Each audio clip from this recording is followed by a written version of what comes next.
Question दिया है कि एक निश्चित दुकान में लाभ क्रिया मूल्य का 130% है।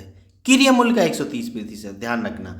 यदि क्रिया मूल्य में 28% की वृद्धि होती है और विक्रय मूल्य स्थिर रहता है तो निकटतम पूर्ण संख्या में लाभ प्रतिशत क्या है, ये हमें बताना है।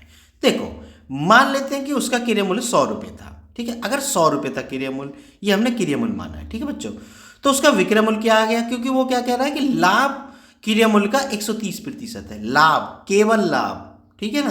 तो भाई इससे लाभ निकाल लो, तो 100, ठीक है, 100 निकाल लेते हैं और इस पे 100 पे निकाल लेते हैं हम लाभ सबसे पहले, और फिर इसको जोड़ लेंगे, या फिर डायरेक्ट भी निकाल सकते हैं कि विक्रय मूल्य, ठीक है ना। चलो पहले लाभ निकाल लेते हैं, है ना। तो लाभ हमने निकाला, तो 100 गुना लाभ प्रतिशत 130/100, तो 100 से 100 कट गया, बराबर कितना आ गया, 130 आ गया लाभ, ये हमारा लाभ है, ठीक है बच्चों।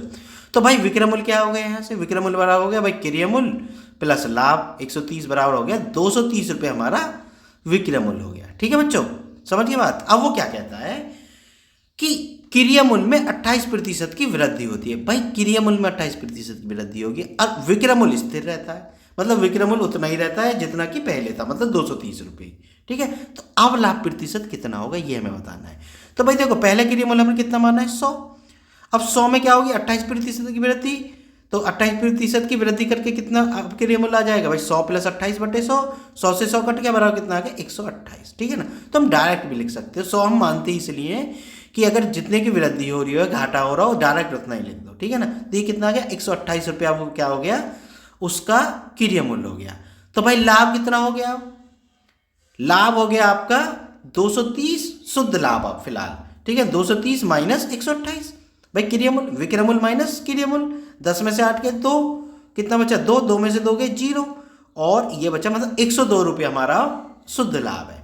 तो लाभ प्रतिशत अब कितना हो जाएगा, लाभ प्रतिशत बराबर क्या होता है भाई, लाभ जितना भी हो रहा है 102 गुना 100 बटे जो भी हमारा क्रिया मूल्य है, कितना है, 128, ठीक है ना। अब भाई काट लो इनको, थोड़ा काटने में थोड़ी दिक्कत होगी।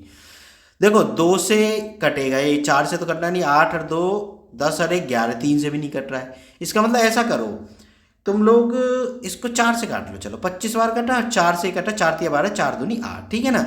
अब काट लो 2 से इसको, तो 51 बार, और 2 से ये 16 बार, ठीक है।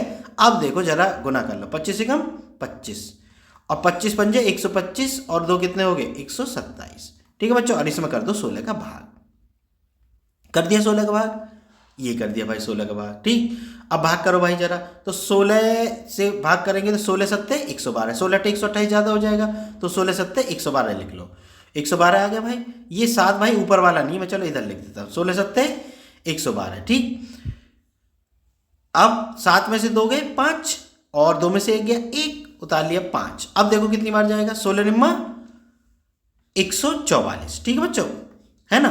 तो अब कितना बचा, 1, और 5 में से 4 गया 1, 11 से इस बचा। देखो 79 उसने बोला था कि पूर्ण संख्या निकालो, ठीक है ना। तो पूर्ण संख्या 79 कहीं ऑप्शन में है, नहीं है। इसका मतलब हम क्या ले सकते हैं, 80% ले सकते हैं। क्यों मैं ऐसा बोल रहा हूँ, देखो यहाँ 11 बचा, हम 0 लिखेंगे, तो 16 चिक्कम 96, 16 सत्ते 112, लगभग 7 बार जा रहा है ना।